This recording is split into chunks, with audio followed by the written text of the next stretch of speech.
Wednesday, Oxford Exxon Podcast. Chase Parham, Neal, McCready, Clark Ford Studio here with you this morning. Ole Miss basketball last night played well, lost 69-61 to Texas A&M at the Pavilion. One regular season game remaining, that is in Como on Saturday to face the Missouri Tigers. Across campus, Ole Miss baseball, it was a 4 o'clock start yesterday, falls to La Tech 6-5, and frankly kind of a weird game. We'll get into those things, talk some more coaches, talk some college football realignment. I promised you guys I'd be a little more educated on the Florida State thing today. So that and more coming up on the show. A show brought to you every day by the Oxford Exxon, Highway 6 West in Oxford. Blue Sky, now to get a chance to win 4 box seats to the series finale of every home baseball series this season. There's several of those, including one next weekend against the Purdue Boilermakers. You tweet at the Oxford Exxon, tag them, add Oxford Exxon, use the hashtag RebelReady, say whatever you want to. You have a chance to win those box seats to the series finale this season with Blue Sky and the Oxford Exxon lunch specials, hot case, and plenty more. You can get 49-cent fill-ups on your beverage of choice as well. So all that stuff's going on. And again, coming to you from the Clark Ford Studio. We are. Clark Ford is in Amory, Mississippi. 662-257-1900 is the number. Call it. Ask for Corey Clark. Tell Corey what Ford product you're looking for. He will send you a quote within 15 minutes in business hours, right to the bottom line. No hassle, no haggle. You get your quote. The rest is up to you. You can shop your quote around. You can do what I've done 4 times now, what I recommend that you do, and that's hop into a Clark Ford today. Great products, great service. Corey and the people at Clark Ford want to be your car guy. They want to be your truck guy. They'll prove to you what that means when you make the call. 662-257-1900. Guest will join on the myperfectfranchise.net hotline. If you're a displaced corporate executive or you're wanting to put your career in your own hands, maybe you're an experienced entrepreneur wanting to diversify, Andy Ludicky can help you. He owns multiple franchises and businesses. He uses his expertise to help others find their American dream through a very thorough and free consultation process. So call Andy. Put your life and your career in your own hands. It's 100% free. Got nothing to lose. Find your perfect franchise at myperfectfranchise.net or call Andy anytime at 404-973-9901. I know you have not been a big proponent of eating out here in the last bit for multiple reasons. But when you did, I saw a little dust up on the internet because of Joe and Jill Biden. Did you ever have an issue ordering the same thing as the person you were with? Does that bother you in any way? Do you have that weird psychosis that some people have? No. You not? No. I'll avoid it, but I kind of do. Look, I'm weak-minded. I will admit it. If somebody orders the exact thing I was probably ordering, I will change my order occasionally. Or I haven't. I don't know. It's like a thing some people have, and I have to almost fight against it. And it's not that I'm big on sharing plates. Some people do it because, hey, I want to try some other stuff. You get that, I'll get that, and we'll pick off plates. Sure. But even if it's just one entree, sometimes I'll be like, if you're going to do that, I'll get this. Or what? I don't know. I have a weird thing about ordering the exact same thing as somebody else. But if you have people over to your house for dinner, everyone eats the same thing. You do. So if you're at St. Leo, for example, yeah, and you're like all day going, you know what? I think I'm going to get the pizza, the sopressata and burrata pizza or whatever. And then someone next to you goes, I'm going to get that. You scramble right away and go audible, Omaha. Give me just 1 second. I'll have the roasted chicken, even though all day long I was going to have pizza. Why is that? Because the person next to you is consuming pizza. I've done it to the point of even scheming sometimes of letting everybody know what I'm getting, so then they have to choose what I'm ordering, or make sure you order first. Okay. Because then you did. That's cool, but typically if you're at a table, I know. You want the ladies to order first because that's the way we were raised. I get it. Look, I never said I wasn't weird, okay? But I can never call another person weird, and would never. I mean, I have so many idiosyncrasies that Grind says same. Said he does it too. See, and I'm with Ginger. If I've gone all day, and hey man, I'm gonna have this pizza. That's what I'm looking forward to. Like I got did you know where you're going? And because for me, like we went to St. Leo for Laura's birthday recently. Yeah. And sure. I knew I wanted pizza. Okay. And so that day on the treadmill, I'm like, okay, look, let's go ahead and deal with this mentally right now. Let's do two things because you're going to have pizza and you're going to have the calorie thing in your mind. So let's kill it right now. And so I ran a little extra. I didn't eat lunch, the whole deal, right? So that night in my mind, I've got it all balanced, and that makes me weird as hell. I get it, but in my mind, it balanced it out. But if I had said, because Laura ordered a pizza, if I'd said, nope, can't have pizza now, it would have screwed my whole day. I would have been like, well, what do I do now? Yeah, you weren't going to go, you know what? The chopped salad's fantastic. Throw some chicken on it. Yeah, and we'll no, call no. it a day. No, of course not. Like, I didn't want pasta that night. I wanted pizza. I've been watching this thing on Netflix. It's like Iron Chef Pizza or something. It's like in Italy, and they're all over the place with creative pizza. And I'm proud of you because even if you did have to, Ginger said, give yourself a pep talk. You ordered pizza. I did. It was good. I did. Step in the right direction. Well, I mean, I knew what was coming at 7 o'clock. Tyler Lee, I absolutely will not order the same thing as someone else at the table. Grind. If we're going to eat the same thing, we could have just cooked. This is prevalent. I mean, I get it, but I don't.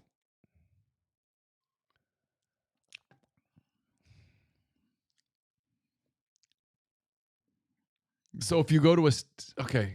Go ahead. If you go to a steakhouse, is that different? For whatever reason, that's different. Okay. Well, especially if you're going to a nice steakhouse because you're getting family sides.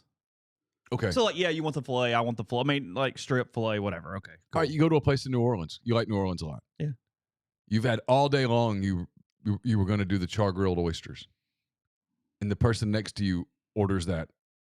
You audible there, even though that's not something you can get routinely here? Maybe you order them as your app. Then you order a different main course. Okay. I don't know. I'm trying to fight against it. Again, I'm trying to improve, but I can't criticize. Even if I don't necessarily follow through and I do order the same thing, I have to mentally get there. Like for my urge in my head is, oh, well, okay, I'll do this. Are you like that with like a cocktail? If in your mind, for example, let's say you're going to have a Manhattan. Okay.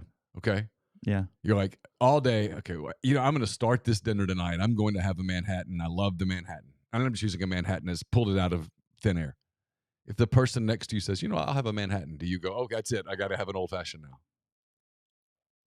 No. Cocktail doesn't matter.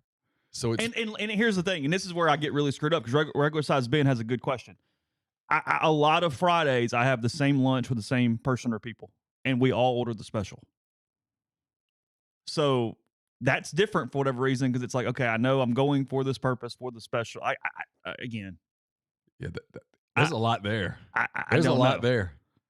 I was up late last night, so this is putting my brain in a pretzel. Yeah, humans are complicated, as Sammy says. I ain't no doubt about that. Lunch even feels a little different than dinner. There's something about dinner, and it's a little more of an event. Like, you've probably looked at the menu. Because at lunch, like, how often are you going to lunch and going, hey, I really need to scan the menu and make sure I get the hey, I'll just order something. It's lunch. Okay, fine. Okay. That's different necessarily than, hey. You look forward to dinner more than you look forward to lunch. Lunch is more of a machination. Dinner's more of an event. Yeah. I've told you this. I think environment and people you're with enhances the food to where that's what you actually remember from memorable dinners more than the actual meal. Sure. I mean, sure, you've had great food, but on the average, you're remembering people and place more than you are the meal for the most part. I think so. If you have a phenomenal time with the people you're with and the atmosphere is good or whatever you're trying to get out of it on that day. Sure. The cocktail, I'll remember a cocktail before a meal. Hey, that cocktail was fantastic. I will too. I mean, it's part of the problem, but yeah. What'd you have for dinner? Wine. Yeah, right. No, look, Neal's right. I'm taking the L here. It's just no, it's not an L. It's just a no. It's not. It's like me and the. If I know I'm going to have pizza that night, I've got to prepare myself mentally all day so that the next day I'm not punishing myself. Frankly, that's a W. Like Ginger said, I'll claim the W. Yeah, sure. That's understanding, okay, this is who I am. So how do we manage that? How do I have a mental illness here. So how the hell do I deal with it? as opposed to ignoring it. And then the next day, I'm miserable all day long because I ate a piece of pizza, which is stupid, but so you overcome it. You pre-prep it. I do agree. I love a dinner party. Yeah, it's one of my favorite things. Long dinners are some of my favorite things. There's no doubt about that. I can. Depends on. Again, got to be the right people. It's got to be the right people, and it's got to be. I don't like it when it turns into a 2-hour conversation about football. Oh, well, sure. I don't no, it's got to be. That's what I'm saying. It's got to be the right group where you're doing. Right. I'm also an 87-year-old man, so it can't go to 10:30 either. I will get tired, especially if I had a couple cocktails. I'm gonna nod over at some point. I put my head on the pillow a little after midnight last night. The game was at 8. The game went long. The press conference went long because I asked a question. And then I tried to come back and write, and I was hungry. Carson had a banquet last night, so my night got weird. And I didn't eat at the banquet because I was like, I don't. If I eat that, I'm not going to be happy with myself. And so I ended up doing the opposite. I ate healthy, but it was at 11:15 at night, which is not particularly healthy. It's going to cause a long fast if you ate at 11:15 because you got to get the hours in today. To where that's going to be a problem. Yeah, so today's going to be like 5. Yeah. It's just so stupid. The mental energy. Jeez, I know. I love when people are like, well, just don't do it. Just don't think if like it were that easy. Oh, okay. I'll just stop thinking like that. That's easy. Why didn't I think of that? Yeah, with any vice or just don't do it. Okay, cool. Thanks. It's over. Okay. Awesome. Oh, thanks. You should go into counseling. All right. Sorry, I saw that and I thought, oh God, I'm 100%. I'm kind of in this and I can't help it. Start here because otherwise I'm going to forget to come back to it. Baseball loses 6-5 last night to Louisiana Tech or yesterday afternoon. Game time moved to 3 today for anybody who missed that. The rain is very iffy. We'll see if they get this game in. My hunch is Mike's going to be doing a rain dance sometime around noon today, but I don't like their chances. It looks like they might get like 5 innings in, which is like the worst nightmare for everyone involved. But whatever. It's been moved to 3. They lose 6-5 last night. I thought it was as much as a midweek game in February could be because it's February 28th. So I'm going to keep that in that context. I watched some of it. I actually Mike was pissed after the game. Why? On how they played. And I understand what he was doing. To the point that he and I kind of had a conversation about it with my first question last night was because he didn't expect me to go the route I went. I walked up to him and I said, basically, essentially, you guys left runners everywhere. That's the problem because Ole Miss stranded 12 runners over the first 6 innings last night. Yeah. They left 13 total. They never got the big hit. They went 1-1-1-1 the first 4 innings. Should have had at least 6-7 runs, put the game away, and that would have been that. La Tech has a 5-run inning in the 5th. The pitcher for Ole Miss, JT Quinn, had a perfect game going into the 5th. He retired the first 13 he faced. He got tired. Mike admitted we got pitching issues. We're trying to stretch one more inning. It bit us. They brought in somebody who had not pitched yet at the college level. La Tech hit a ball out of the ballpark, a former LSU kid. Yeah. Just shit happens. He put a hell of a swing on that ball, by the way. It happens. It is what it is. But I want to talk offense. And he was frustrated with their focus and the pitching last night. 2 things in different ways. Sure. He was really mad about Ethan Groff in the first inning not going home on a ground ball to first base to score a run there, to get another run, whatever. They made a couple base running errors. They had a couple snafus. He just thought focus cost them a couple runs, even without the big hit that they would have won the game had they been locked into it. And then 2, he has a pitching problem, so his mind is on pitching. He's just trying to figure out how to get 45 innings this week. So he trusts the offense, so he didn't really want to talk about the offense, even though the offense was the issue that was going on. I read your story, and it made me think of something I'd read. So obviously, this is people. I'm not about to go into a Cub thing. I promise. I'm going somewhere back to Ole Miss. I was reading something earlier in the day. The Cubs outfielder Seiya Suzuki has a core issue.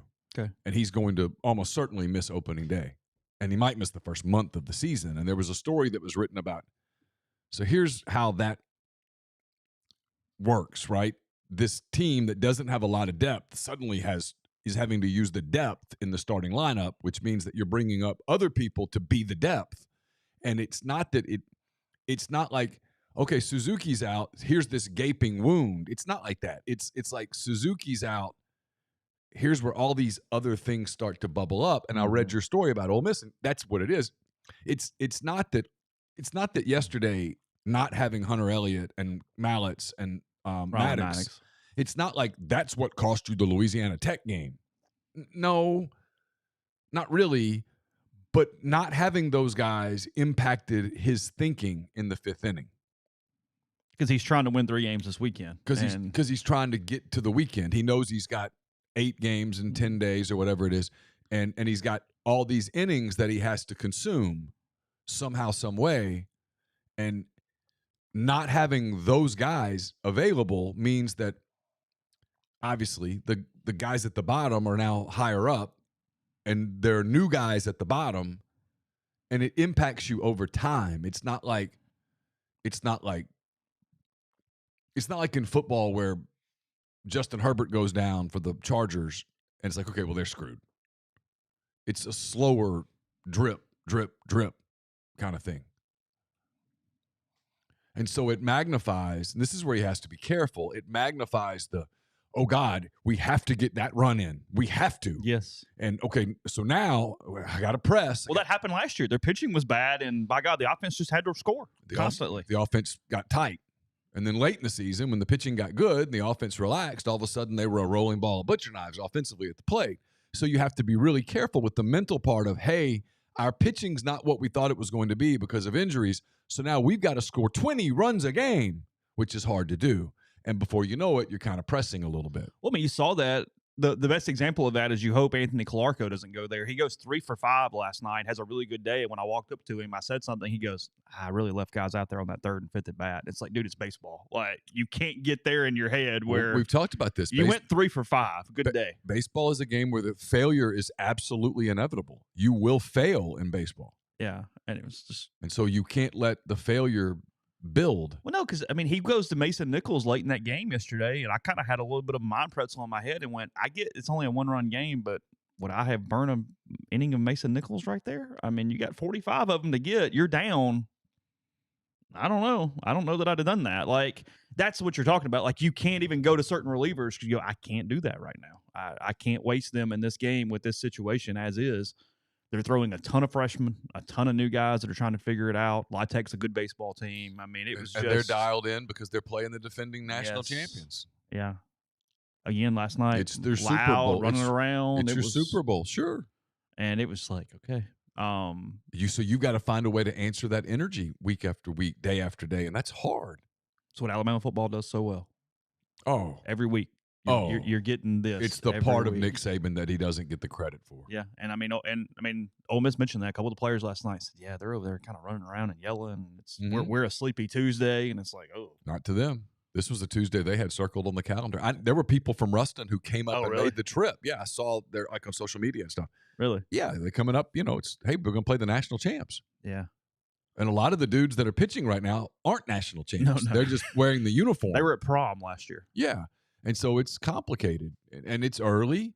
And if you look around the country, you see this. Look around the SEC. I did some of this last night at the baseball game. I was just basketball game. I read about a few SEC baseball teams just a little bit because I'm like, I need to get myself going here because the league play is going to start, and I need to get familiarized.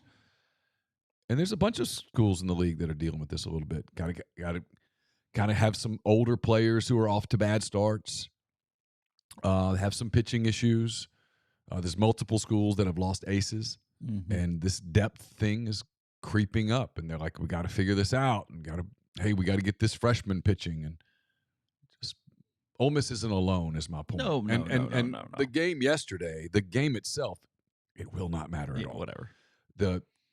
The ability to kind of fix what they're dealing with, though, is what's going to be Mike important. was mad because, and again, it's putting pressure on the offense. They just can't give away runs because of lack of focus or a mental lapse or whatever it is you want to put that on right now.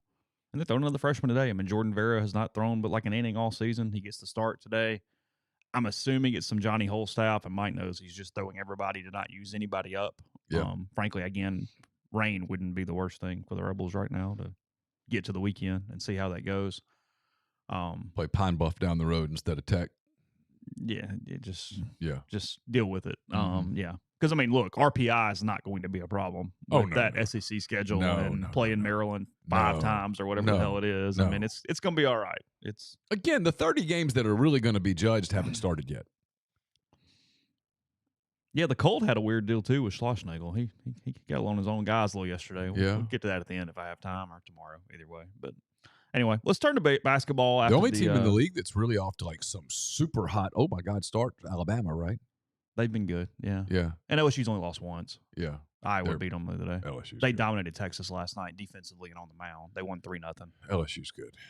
They're very good. They're really good. Yeah.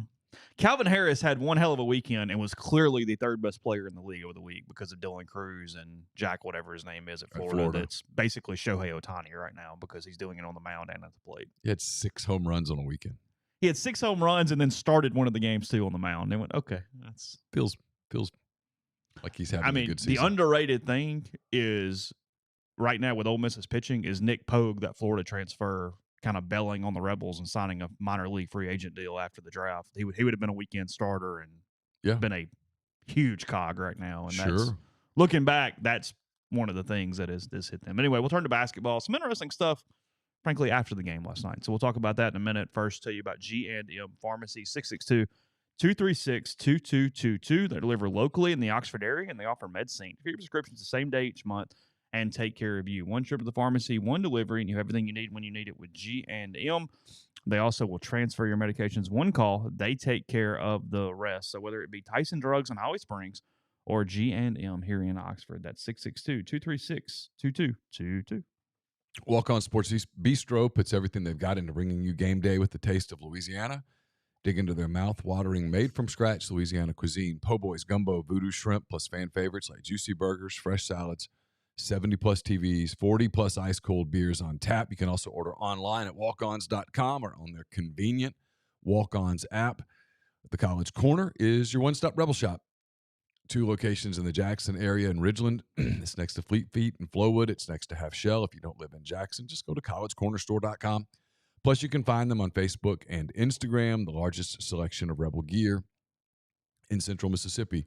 We're brought to you by Comer Heating and Air, Southern Air Conditioning and Heating, different names, same great products and services, same people. If you live in Oxford, Batesville, Tupelo, call Comer 662-801-1777. If you live in Hernando, Memphis, South Haven, that area, call the people at Southern 662-429-4429. A-Stock Auctions is a Nashville-based online auction company with the mission to provide customers the power to name their price. All items at A-Stock start at just $1. That's right. Every item starts at just $1. Shop now at astock.bid.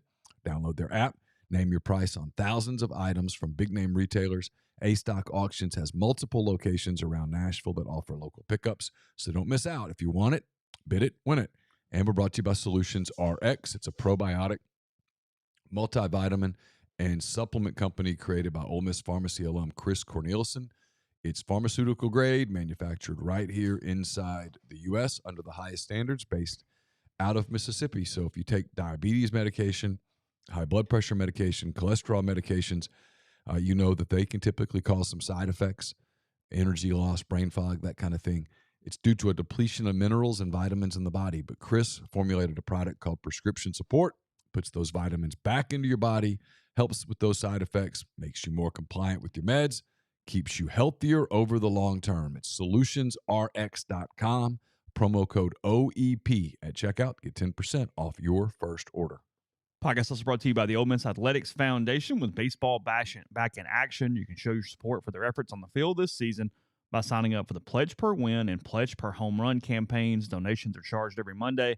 They're allocated into your Blue Priority point total and up to 90% tax deductible. So sign up today by visiting give2athletics.com/donate or call the Ole Miss Athletics Foundation at 662-915-7159. Also, remember Morgan Wallen coming to Vaught Hemingway Stadium this April, the same week as Ole Miss and LSU baseball. Big weekend in town that Saturday night, that Sunday night.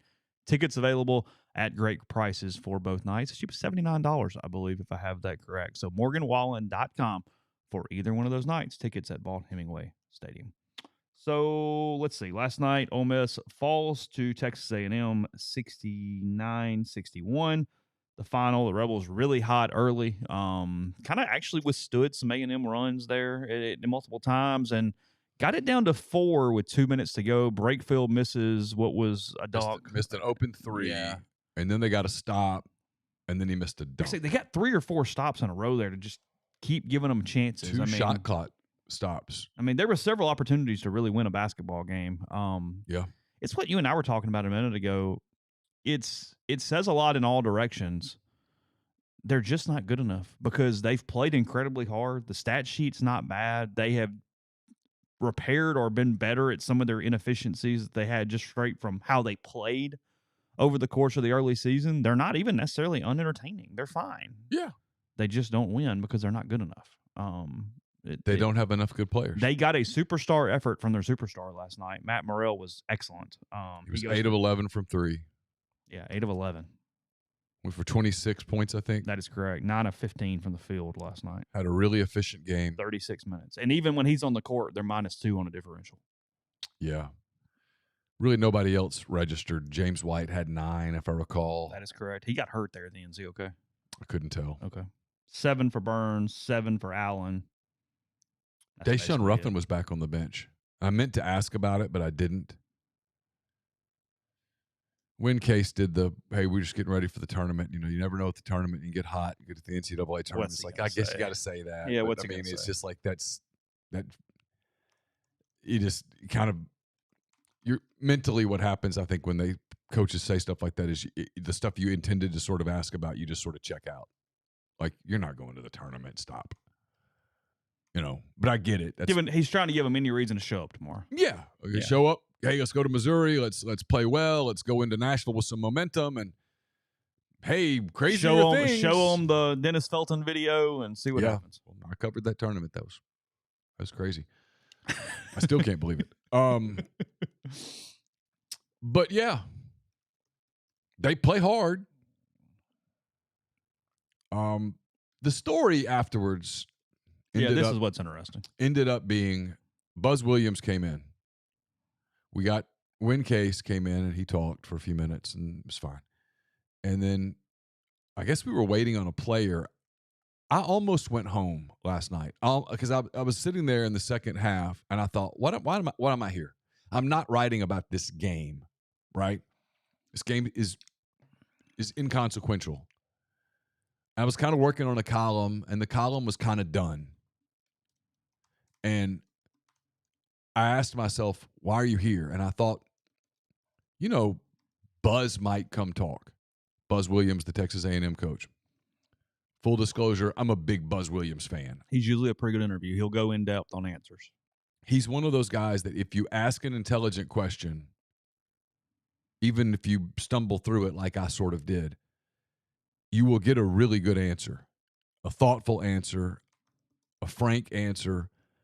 And I wanted to ask Buzz about the Ole Miss job, not whether he would be a candidate because, duh. Although there was a day where I think he would have been a candidate and what a hire that would have been. But sure enough, he came in and Chris Burrow was stringing for the Associated Press. And I knew that Chris needed to get a couple of quotes for his story, which was about A&M getting a big win and NCAA and setting up this showdown with Alabama on Saturday in College Station. If Alabama were to lose to Auburn tonight, Quick mechanics of that. If there's a top 25 team involved, the AP staffs it and writes from that angle. Right. And Chris hates Ole Miss. I mean, let's get that out. Of course. Yeah. So, and I failed. I didn't even put number whatever Texas A&M in my story. It doesn't matter. Okay. It's fine. I'm sure rivals will scold me later today. So I asked Buzz after that. I let Chris get his questions in. And I just kind of said, hey, you've been in this league. You've been in this building. He came as Virginia Tech's coach and played at Ole Miss. I said, you've been in this building before when it was going. You've been in the league for a little while. What are your thoughts on the Ole Miss job? I mean, how good of a job is it? How hard of a job is it? Just from your perspective, from what you see as a coach in the league. And he looked at me and he started in his answer started with, and I thought this was interesting. Thought Buzz said a lot without saying a lot in different spots. He said, well, AK did an incredible job here for 11 years. And he did. And he and AK are buddies, and I'm sure that's part of it. But AK did do a really good job. When you look at where they are today compared to Andy, really never was there except for 1 year. The end. And then he started talking about Kermit. And he said Kermit Davis, inside the lines, offensively and defensively, was the best coach in the league. Inside the lines. Meaning we're just getting on the chalkboard and let's draw it up. Which, frankly, you hear that from a lot of people. The whole Kermit doesn't know how to coach basketball. That is the stupidest damn thing. Yeah. If you cut Kermit Davis, I'm fairly convinced orange leather would come out before the blood would. And then he started talking about how the sport has changed. Athletics have changed. The way you put a roster together has changed. And he talked about how if your offense and your defense are too complex, when you're turning over rosters 6-7 people a year or more, like is what's happening in college athletics, that it's too complicated, that there's no continuity, they can't get it, that you've got to be good today to be a great college basketball coach. You can't just be great between the lines. You got to be great between the lines, he said, or it won't work. But you have to be good at the other stuff. And I don't know whether that was his way of saying, and I don't know whether that kind of passed Kermit by. I think that's kind of what he was saying. Or whether he was just talking in generalities. But then he came back and he said, all jobs are hard. Because maybe that's the college coach in me. Maybe I'm a coach. Jobs are hard. Coaching's hard. I just thought it was a really good answer. I'm not doing justice to it right now. It was late last night. I will sit down at some point. It probably will be part of 10 Weekend Thoughts. If I'm honest, I'm going to give it some time and what he was trying to say. Because I think he was trying to say a lot of things. It's a really tough league right now. It's a tough league. You've got different kinds of teams. You've got young teams. You've got veteran teams. You've got talented teams. You've got teams that play stylistically different than other teams. Alabama, for example, is fast. A&M is going to slow you down. That's going to be a fun game to watch Saturday because it's two incredibly different styles that are going to try to dictate tempo. If you watched Tennessee and Arkansas last night, you saw Tennessee really took advantage of Arkansas's youth. They frustrated them. They got them to take bad shots. They got them to start sniping at one another a little bit. And then Tennessee, even on a night where they lose Zakai Ziegler, played at this remarkably high level with this veteran team that's been there for a while and played this system. And Barnes recruits at a certain level. He doesn't try to recruit at the very highest level. He tries to recruit just a notch underneath that because you can get those guys and you can make it work, and they're big and they're physical. And the league's different. And I think that's what he was trying to get at. And, I wrote this last night in a column. It's at rebelgrove.com. I don't have any idea whether it's well written or not. It was late. I was tired. No excuse, but I'm getting old. But I watched last night, and you and I talked about this a little before we started, and there's a video that I put up during the national anthem, which is right before the game starts, and that place is empty. It's dead. And I wrote last night it really should be all the motivation that Ole Miss needs to swing big here. To go for something that just puts a jolt of adrenaline into the program. I don't know that you can sell boring conservative, and when I say that, I don't mean Republican, Democrat, conservative. I mean careful hire right now at Ole Miss with basketball. Really, what you really mean is slow build. Yes. I don't think you can sell a slow build. There are programs out there. Kansas State was highlighted in our message board that have hired a guy who is very good, very stable, but it's going to take a minute versus, hey, I'm going to go into the portal and do this and slash and burn and be ready in year one. There are two different elements to a hire from that standpoint. Yeah. I don't know that they have that luxury. They went 4-14 a year ago. They will be an underdog in Columbia on Saturday. So let's, for the sake of it, just say let's go by the chalk. 4-14 one year, 3-15 the next. I mean, I don't. Can you go, hey, well, here's what we're going to do. We're going to bring in somebody and we're going to build this thing from the ground up. That's 7-29. I mean, how do you justify that? People, it was 8:00 on a Tuesday night. The weather was nice. The baseball game was over. Yeah, a couple thoughts on what a ranked team was in town that's going to the tournament. I mean, yeah. If you were a bubbly team, if you were a team that was relevant, last night would have been packed in that place. Oh, well, I mean, of course. And it's a couple different things. One on what Buzz said and then one on that. It's every game until Kermit that had the same environment that I'm bothered by more than last night, simply because they fired the coach at this point, and it's the ultimate evidence that the season is over. But what Buzz says too, there's a couple different things to look at. That is, as somebody said here, that means roster management, which we know that was one of the failures of Kermit's tenure. There's no doubt that is the failure. The failure. But it's also style of offense to today's game and being able to relate in a way that works. Because, and look, you got to recruit to that. Tony Bennett pulls it off at Virginia. They're cool. They win games. That slow, methodical stuff works. There are places where Buzz kind of does that. Yeah, there's places where you can do that. But it also means Kermit's timeout. Like, that doesn't even mean inside the lines. The way he handles players in the middle of the game, the timeouts, the frustrations, that's what I used to talk to Mike about all the time. Just handling today's generation, not good, bad, and different, just different. Sure. I mean, it's all those things. Is Kermit knows how to get on the chalkboard and run a defense. He did a really bad job of running a program. There is a difference. He did, and then look, they made evaluation mistakes. They did. They made evaluation mistakes. You look at the bigs that they brought in out of the JUCO, or not JUCO, but the transfer portal. And they went 0 like on 4 guys. Mbala got hurt. Akuba hasn't. He's had moments. The kid from Jackson State, McInnes, has had a moment or two, but like last night, Ole Miss, what was the points in the paint? It was bad. It was 36-14 points in the paint. I mean, that's getting smoked. Significant. You know, it just, you're not skilled enough down there. Ole Miss was 6 of 17 on layups last night. Whew. 6 of 17.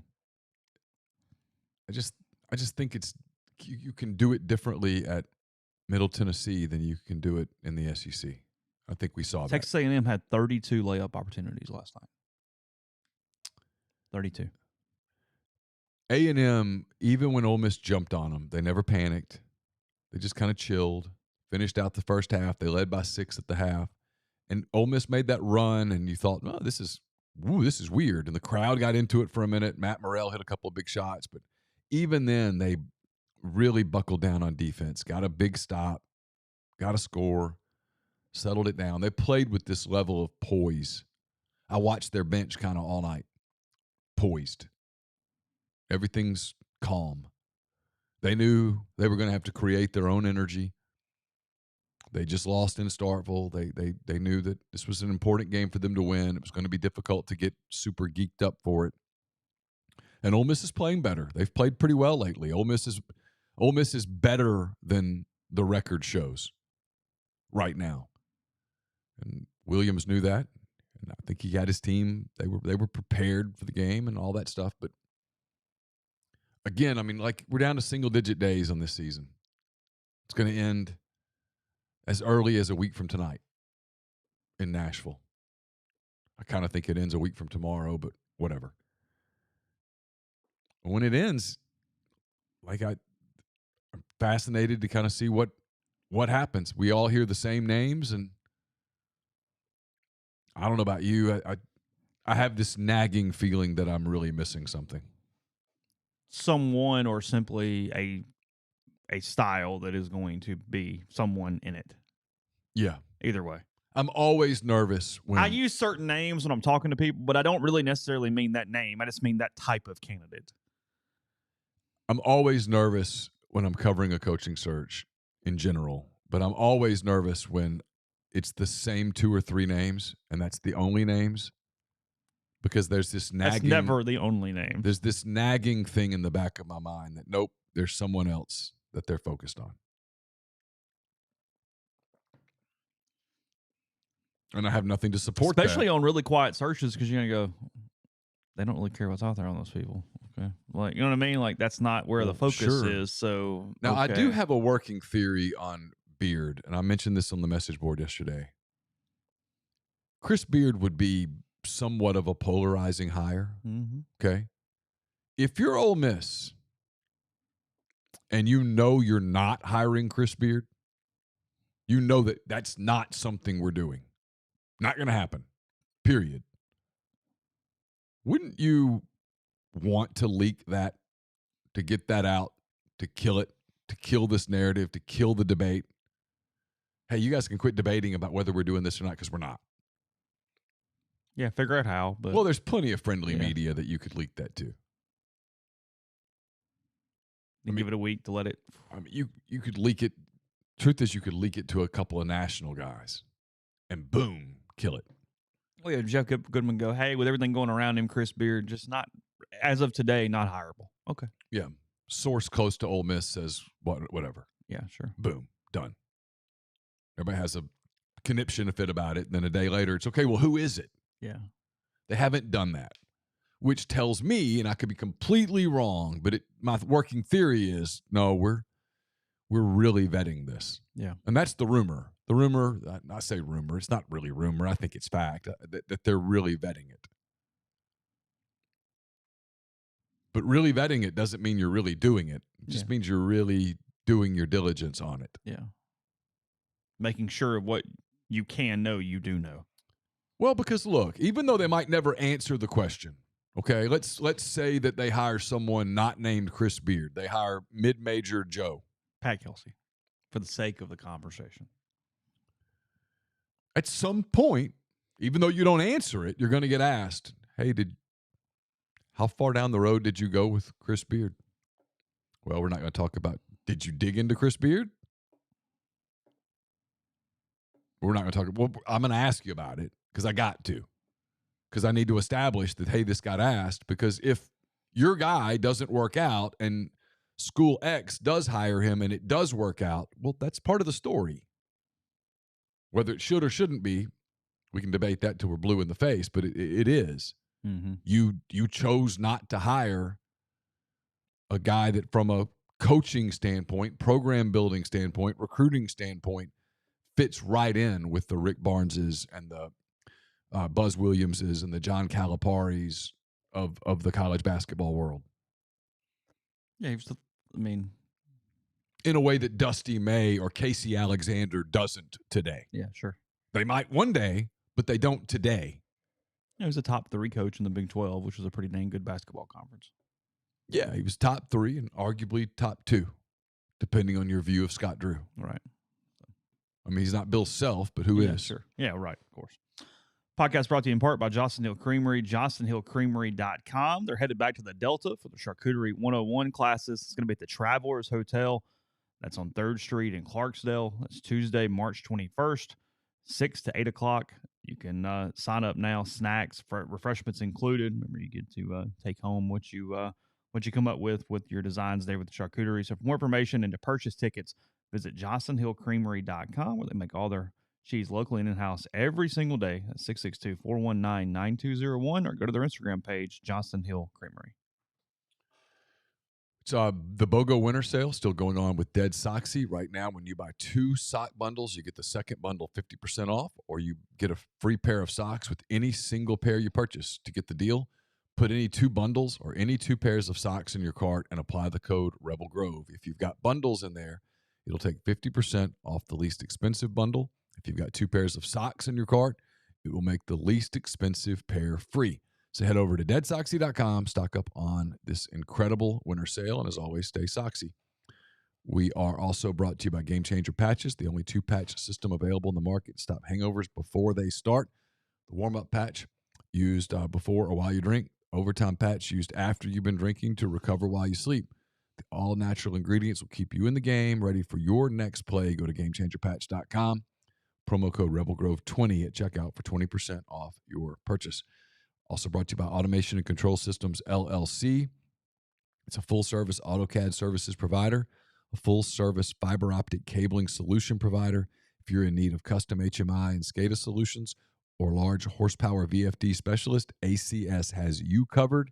It's ACSLLCMS.com or call 662-601-4381. Brought to you by Layman's Fine Jewelry, 1126 North Lamar Boulevard in Oxford. They've been serving the Oxford area for almost 75 years.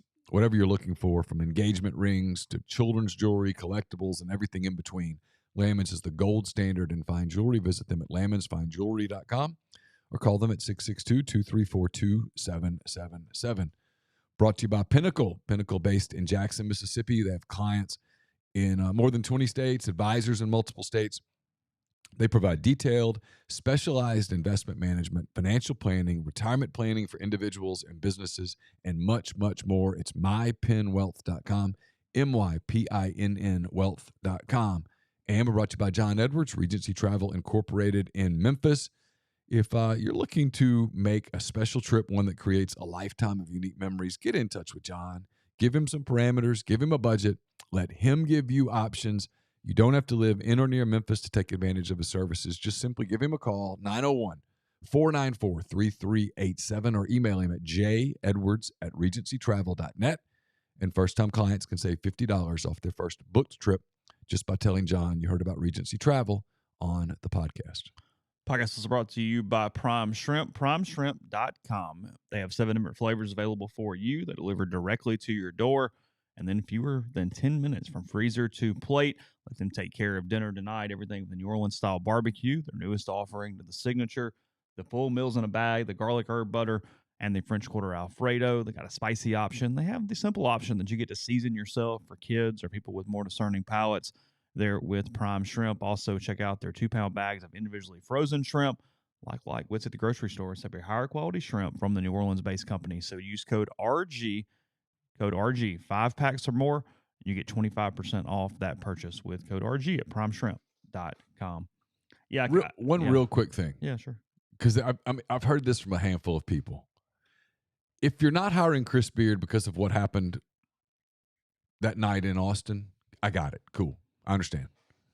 If you're not hiring Chris Beard because you're afraid Chris Beard will leave you quickly, you're an idiot.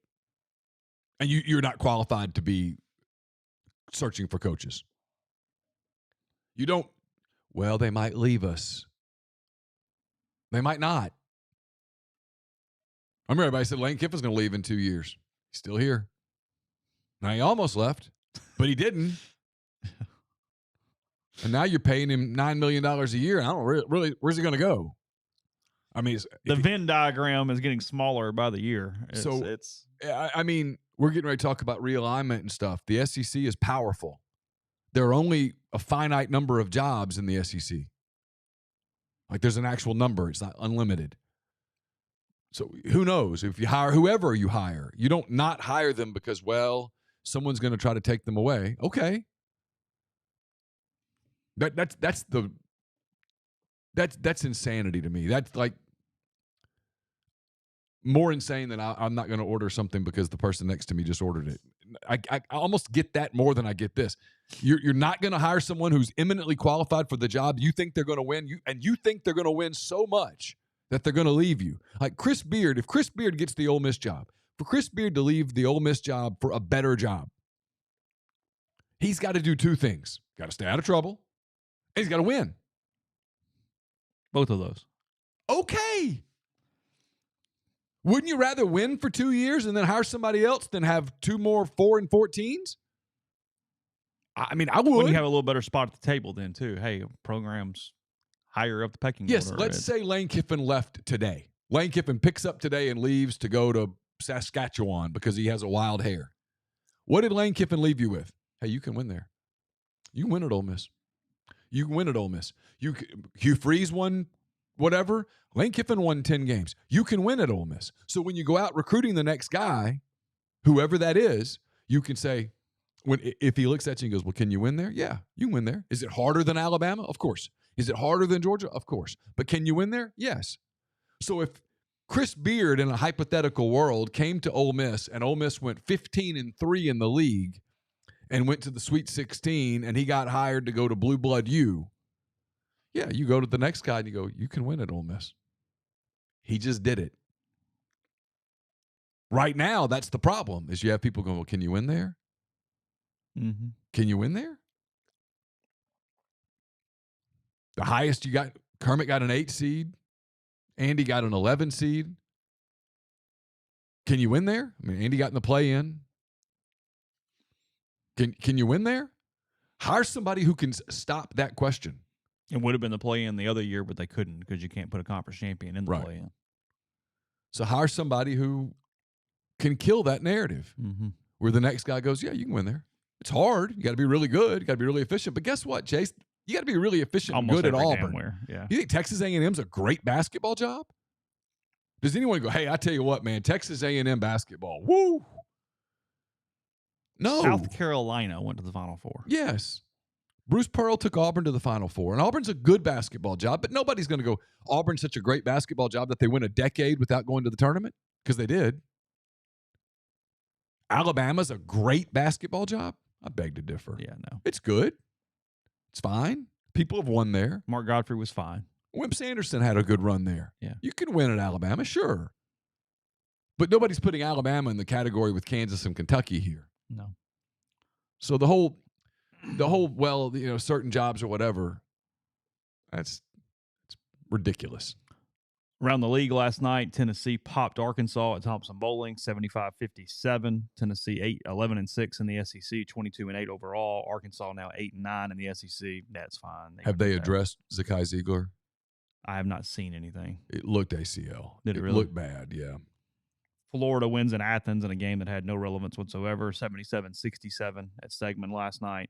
And then you and I both loved South Carolina getting 17, and that would have been an easy cash last night. Mississippi State 74-68 over the Gamecocks last night. South Carolina loses by 6. They're at Humphrey Coliseum. That was free money. Yeah, Jackson goes for 22 last night for South Carolina. Moore goes for 20 for the Bulldogs. So, yeah, that's your rundown there. Tonight on Wednesday, Auburn's at Alabama tonight. Vanderbilt's at Kentucky, and Missouri at LSU to close out the midweek. That's what you're looking at. You looking for it now? See if you said anything. Yeah, they're waiting to do a scan or whatever, but it was obviously bad. Well, that's a big deal. Yeah. Oh, for sure. I mean, he's a big part of what they do. He was in a lot of pain when he went down. It was no contact. It was no contact? Yeah, 17:06 left in the first half. I had that game up on my computer because I was watching it, and he went down in a lot of pain. He could put no weight on his left leg leaving. So.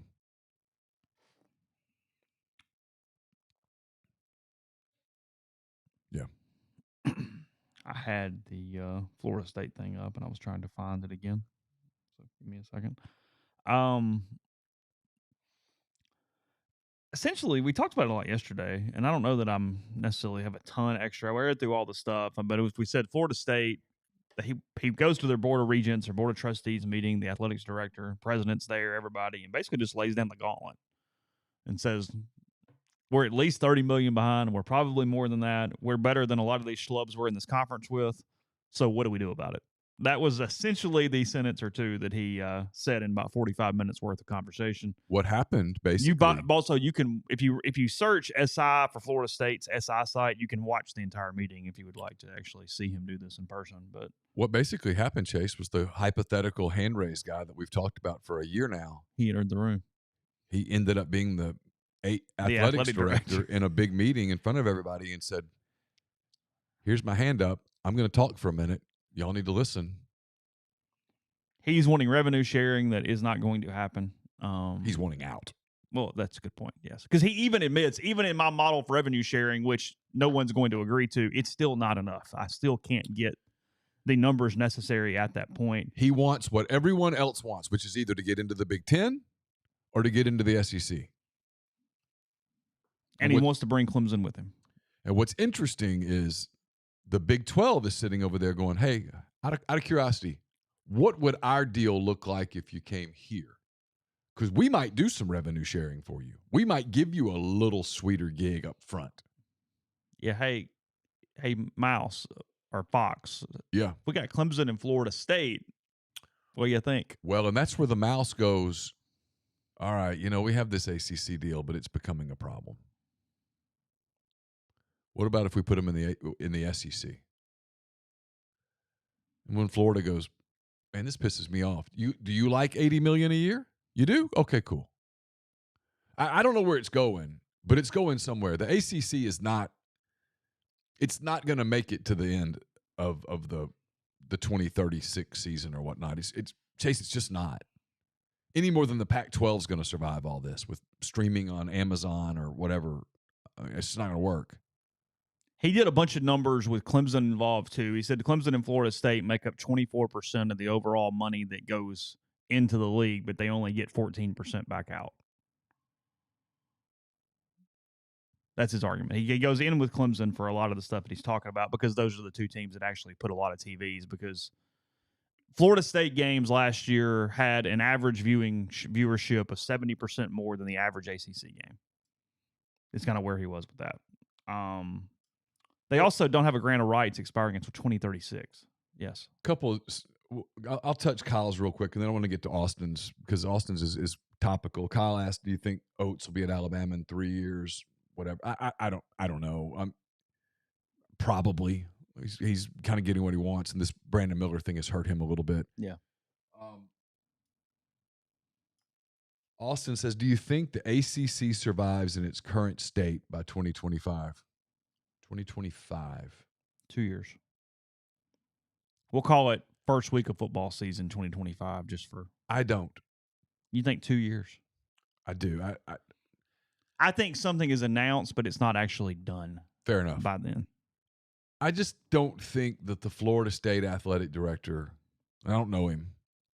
Florida State right now, if they max out their revenue distribution, is getting $42 million a year.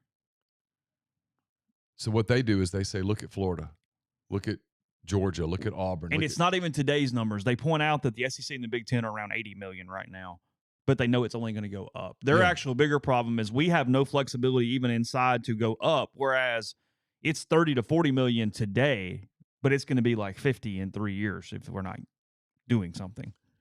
I guess what I was saying was, I don't think he got up that morning and as he was pouring his coffee, he said, you know what? Today's the day that I'm going to drop this bomb. I have to believe that was discussed. Hey, I'm going to talk about this because we've got to start laying the groundwork. Hey, Clemson, we're having a meeting today, and I'm going to mention you. I just wanted you to know. Of course. He called whoever's over there. Yeah, I mean, we try to kick your ass on the Saturday we play, but let's face it, we're kind of teams right. We're kind of partners right now. Y'all good? And someone at Clemson said, yeah, someone's got to take the first shot. This kind of feels like Carson's been in American history. This kind of feels like, Concord and Lexington a little bit here. These are the first shots. Firing on Sumter here a little bit. A little bit. Hey, this is probably going to escalate. This one moment in a vacuum is just a attack on a fort, but the reality is this is the beginning of something significant. Barring a contractual change, it's $120 million to leave the ACC. Yeah. Well, I mean, you can do some math. So there's a $40 million gap. It would take 10 years. to 6 years. Yeah. It's $400 million. 400's more than 120. I think you call Texas and Oklahoma and you say, how'd you kind of do what you did? How did you ultimately, what did you negotiate down? And at least in this meeting, he was open to going damn near anywhere that would pay them more money. He says if the Big 12 was to get some teams from the Pac, that's going to open up some windows. If the Big 10 goes and gets some other teams from the Pac that are left out, you're going to open up some other media windows where we can go and have that type of brand showing. Yeah. And he used the keyword brand. Yeah. What you can't afford to do at a place like Florida State or Clemson is have a decade-long deal where you are playing in an inferior brand, where you're not associated with the big brands. And right now there's going to be these two massive brands. And then the Big 12's kind of positioning itself to have a pretty good brand. Big 12's not going to be bad.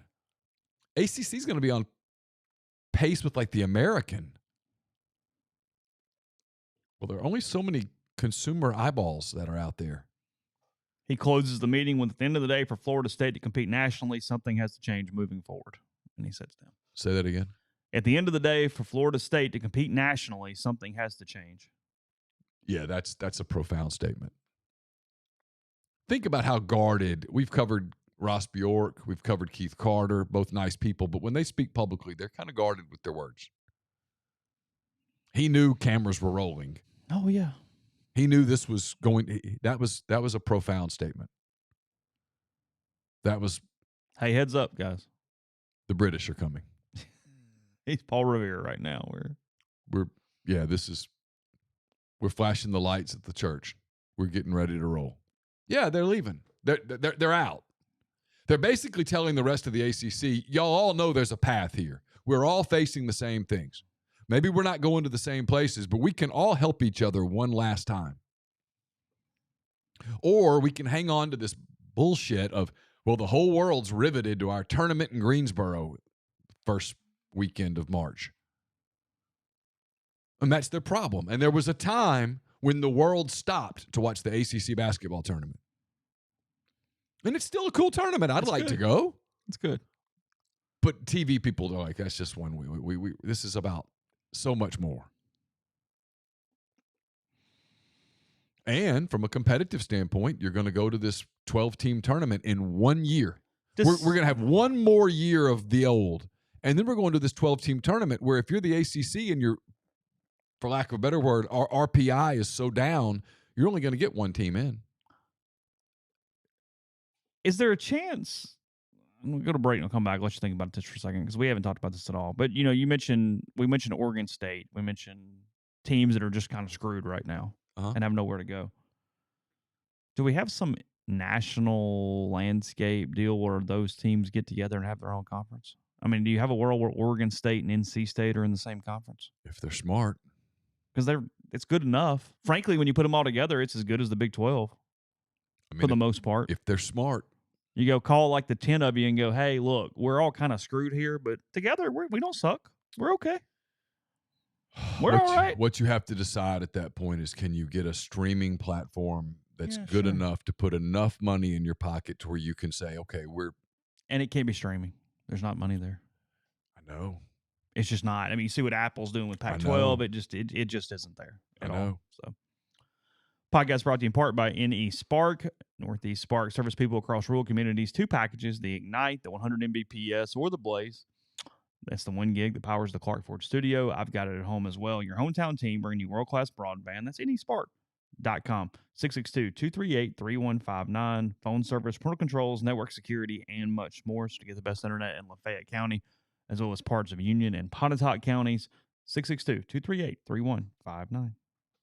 I'll have a mailbag up later today. It's brought to you by Whitney McNutt of Tommy Morgan Incorporated Realtors, serving you for all your real estate needs in Oxford and Tupelo. She sells condos, land, commercial, and residential family homes, and you can reach her at 662-567-2573 or 662-842-3844. Brought to you by Service Specialist Staffing and Recruiting Agency. If you're looking for a job, they can help you. But if your company is looking to hire quality, hard-to-find talent, a service specialist can help you as well. Keep in mind that payment of service is solely contingent on if you decide to hire a candidate that they send to you. So you've got nothing to lose. Give Will, Sydney, or Kelsey a call at 662-832-5138 or check out their new and improved website, servicespecialistltd.com. Don't just accept what you see, but imagine something new. Step forward, chase after a better version of yourself. Every day, Corinth Dental is helping people reinvent themselves one smile at a time. Dr. Bubba McQueen, Dr. Jenny Beth Hendrick are devoted to restoring and enhancing the natural beauty of your smile using conservative, state-of-the-art procedures, including Invisalign. These clear aligners are the virtually invisible way to improve your smile. So call Corinth Dental today. Get a no-cost digital scan of your teeth. Let them show you the way to a straighter, Healthier Smile, 12 months, no interest, no down payment financing is available at corinthdental.com. And we're brought to you by Southern Traditions Farm. It's a 68-acre, 32-stall upscale equestrian training and boarding facility in Canton, Mississippi. 2 sand rings, a grass ring, miles of wooded trails, a lot to be offered at Southern Traditions, including horseback riding offerings, from beginner lessons with trainer Susan Walt to buying your first horse and competing at nationally recognized competitions. There's a lot going on there. Great place for events, get-togethers, reunions, whatnot. So get in touch with the people at Southern Traditions on Facebook or Instagram at Southern Traditions Farm. So, a few things, and a little bit this is kind of teasing for tomorrow as much as anything. I want to ask Jeffrey some of this. But if you're into the NBA, The Athletic with a really, really cool story this morning on talking about how many contenders are actually left for the NBA title. John Hollinger, he analyzed the last 43 NBA champions, the traits that they all shared, and where teams at this point of the season are. Only spit out 3 teams that fit the majority of those traits, which was really interesting. Boston. That's correct. Milwaukee. That is correct. 2 from the East, which is what's interesting. Yeah. I'm going to guess the other one that he put out is Denver, but I think it should be Memphis. Denver is the other team he put out. Okay. And again, I haven't read the story to see what negated the other teams. I'm sure he tells us. Yeah. The only one that they mention in this is that Philadelphia, 42 of the last 43 champs, reached a win total that they cannot hit. Okay. Was the reasoning that they were left out. So yeah, I don't think Philadelphia is as good as Boston and Milwaukee. I think Boston and Milwaukee is the series that we're going to get in the East that's going to be a lot of fun. And then the statistical weird one is Sacramento, which he didn't include, but actually hits a lot of the markers that technically have been inside the champions. They're good. So they're number 3 in the West right now. No, they're good. I mean, I watched them play the Thunder the other night. And then last week, we didn't really talk about this because the schedule was weird. We had a lot of other stuff going on, including the basketball stuff. But there was a story that Seahawks quarterback Russell Wilson had tried to get the GM and Pete Carroll fired at one point while in Seattle. Wilson refused to comment for the story, tweeted denial. Carroll, though, yesterday spoke at the Combine. Did you see his quote? I saw that he spoke. I have not had a chance to read it. Didn't necessarily deny it. He says, I'm always going to hang with current and former players, and I'm never going to leave them. I'm going to be there at the end of all the good stuff, all the bad stuff. It doesn't matter who the guy is, regardless of what's happened or taken place or the things that have been said at all. If you hang with them, it all comes back around. I like to demonstrate that faith in the relationship and the depth of what we did together and hang through what growth challenges bring us along the way. Okay. That was his response to basically, did your quarterback try to get you fired? Yes. That was not a denial. No. That was an affirmative. Yeah, of course. It's well done, by the way. That's very good. If that was on the cuff, that's pretty good. Really good. Everybody says he's very smart. There you go. Well, sometimes you can say a lot of things without saying it. Did I bring if we talked about this, because, again, we do tons of podcasts. Did I mention a couple weeks ago that in one of the books I'm reading, they analyzed the hell out of Pete Carroll's Super Bowl decision when he threw the ball on whatever, and statistically it was by far the right decision? No, we have not talked about that. Yeah. I'm reading a book talking about decision making, and it went very in depth about Pete Carroll's decision and basically how we rate too many decisions, good or bad, by outcome instead of process. Yes. And Nick Saban. Yes, exactly. And that technically he made an incredibly smart decision that simply had a very negative outcome. So anyway. Yeah. Just because an outcome goes bad doesn't mean it was the wrong decision. Yeah, it's also the phenomenon, and somebody goes, hey, talk about the best decisions you ever made. We talk about the best outcomes we had, not where we really delved into a smart decision that simply did not do whatever. Well, I've got a question in the mailbag this morning that I haven't finished yet, and it's one that made me think. It was like, hey, when you started MPW Digital, what was the grand plan? I was like, well, there really wasn't one. I mean, the true answer is, I don't know. I don't know. We just started doing it. Jeffrey was like, you guys really need to step it up. And I was like, yeah, you're probably right. I don't know how. And he goes, well, I'll do it. And he did it. And so he's like, come to my place every day and we'll do it from there. And then he left. And I was like, okay, well, now what?